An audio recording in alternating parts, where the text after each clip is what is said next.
Привет, с вами Алена. Сегодня собираем невесту. Для того самого дня мы будем готовить ее буквально за несколько дней до свадьбы.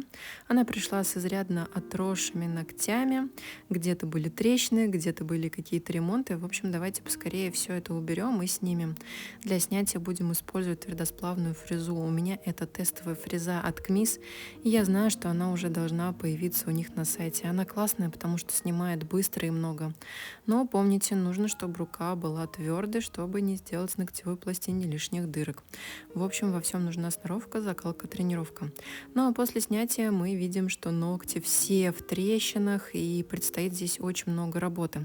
И самый главный вопрос, который придется мне решить сейчас, это оставим мы все как есть и донарастим и поднимем оставшиеся ногти, или, может быть, правильнее сделать полное перенаращивание, потому что в планах у нас, конечно же, свадебный белоснежный френч, и нужно подумать, что будет сделать логичнее. Как правило, мастера чаще всего решают делать ремонт и думают, что так они справятся быстрее.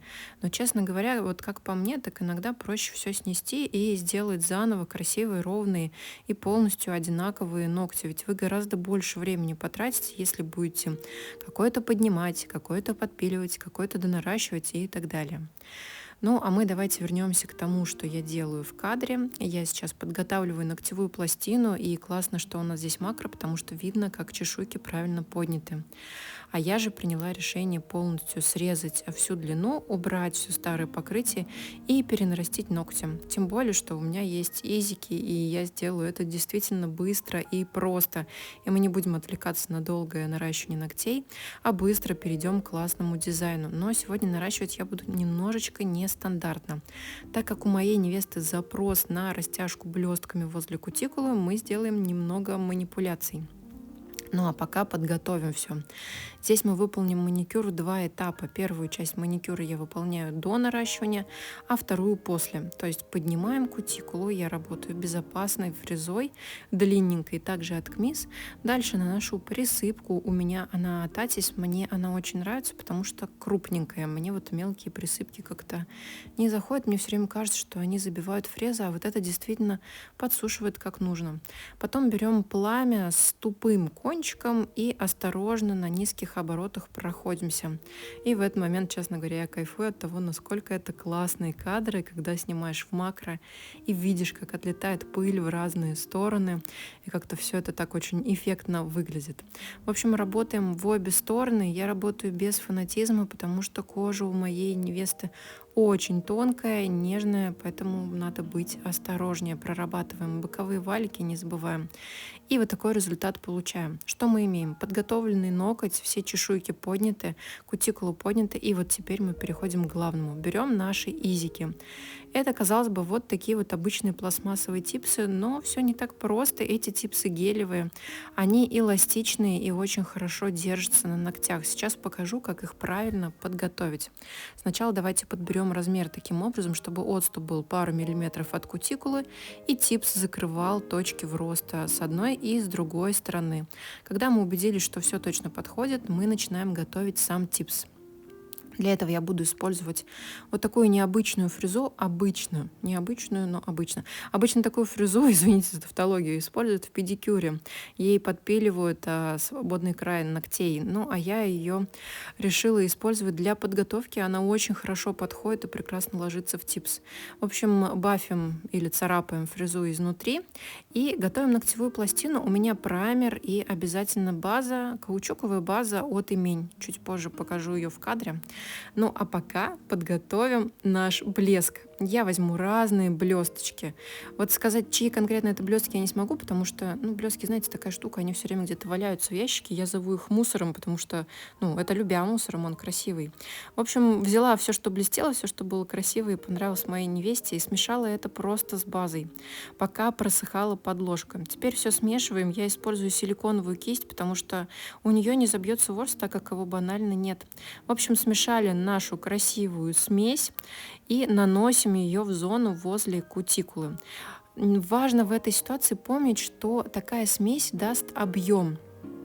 То есть там же у нас база и блесточки, естественно, это все выкладывается достаточно объемно. И этот фактор мы должны будем учесть при дальнейшей выкладке базы уже после установки гелевых типс. В общем, распределяем все осторожно, тоненькой кисточкой. Мне скидка за макросъемку, потому что это очень интересный процесс. Я вам хочу сказать, попасть куда-то возле кутикулы, когда ты фактически не видишь, что ты делаешь. Ведь все эти съемки, они очень сильно замедляют процесс работы и немало того его усложняют. Ну, а дальше та самая база. Все спрашивают, на что крепить гелевые типсы? На гель, на полигель, на базу, на гель-пластилин. Вот я креплю гелевые типсы на базу, потому что это проще всего. Это на самом деле самый быстрый способ, кто бы что там ни говорил. Мне прям вот он очень нравится. Прикладываем типс, и у меня уже на готове стоит маленькая лампа-малышка, лампа тюльпанчик я ее называю. Она готова, я ей присушиваю и дальше отправляю в лампу. И вот так выглядит наш полуфабрикатик. С помощью ножниц я убираю длину свободного края. Так как типсы достаточно мягкие и эластичные, совершенно спокойно ножницами они подстригаются, и, что важно, они не белеют. Белый налет, который вы видите сейчас, у нас произошел от того, что я типсики обезжиривала. Дальше берем пилку и подпиливаем по бокам. За пилку извиняюсь, не знаю, зачем такую взяла, надо было взять нормальную. В общем, это уже к концу наращивания у меня вся сточилась, и ничего хорошего не получилось. Дальше мы будем работать со ступенькой, которая осталась. Ее я прорабатываю фрезой. Не знаю, как называется, иголочку, но она также у меня от КМИС. В общем, это та фреза, которую я использую для выпиливания возле кутикулы, либо под ногтем. После всех манипуляций, когда мы придали форму свободного края, можно приступить к срезу кутикулы. Здесь я использую кусачки, у меня неизменно Nippon Nippers, и, кстати говоря, пушер тоже был от них.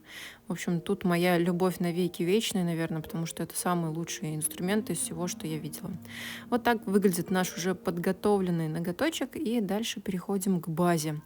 База космического нежнейшего оттенка — это именька, это у них там новые цвета вышли, одна розовее, другая бежевее. Мы взяли ту, что чуть розовее, и такую полупрозрачную. Наносим тонкий слой, сравниваем переход, потому что мы близко к кутикуле наносить не будем. Мы помним, что у нас там уже есть объем, поэтому выравниваем оставшуюся часть ногтевой пластины. Очень легко выравнивается и легко наносится, в общем, проблем здесь нет. Дальше белый оттенок, плотный белый цвет, также взяла от имень, его нужно наносить в очень тонкий слой, и им будем рисовать френч. Френч, честно, я очень люблю, особенно на невестах, я вот прям считаю, что это как раз тот самый случай, когда он более чем уместен. Здесь все очень просто, я отмечаю кисточкой длину моего френча, и дальше просто прорисовываю усики, и потом останется соединить всю нашу конструкцию в единое целое. Здесь очень важна кисть. Кисточка у меня называется Striper 5.0, это кисть от Юлии Белей, а Юлия Белей производит кисточки совместно с Рублев. В общем, это, наверное, одни из лучших кистей, что я в своей жизни встречала. Благодаря своей длине и эластичности она помогает рисовать правильную линию улыбки. Ну а дальше заполняем все оставшуюся часть и поправляем, центруем, крутим, вертим руку в разные стороны, чтобы точно все было ровным. И завершаем наш маникюр покрытием топом. Топ я взяла также от имень Nails. Это топ средней густоты. Он легко выравнивается, дает красивые блики. В общем, во всем хорош этот красавчик. Ну и последний штрих — это опилить торец. Это очень важно. Я рада этому крупному плану, потому что здесь очень хорошо видно, что пилка заводится под ноготь. Не перпендикулярно, а именно под него. И тогда не нужно бояться, что вы там какие-то торцы откроете и пойдут отслойки. Нет. Таким образом, если мы говорим про натуральные ногти, например, наоборот, происходит запаивание. Ну, а если про наш вариант, мы просто оформляем свободный край, он становится четким, ровным и очень красивым. Ну, а на этом я буду заканчивать свое видео, потому что моя невеста готова, очень счастлива. Она сказала, что это лучший маникюр в ее жизни. А я желаю ей счастья и любви, чтобы все у нее сбылось и было хорошо.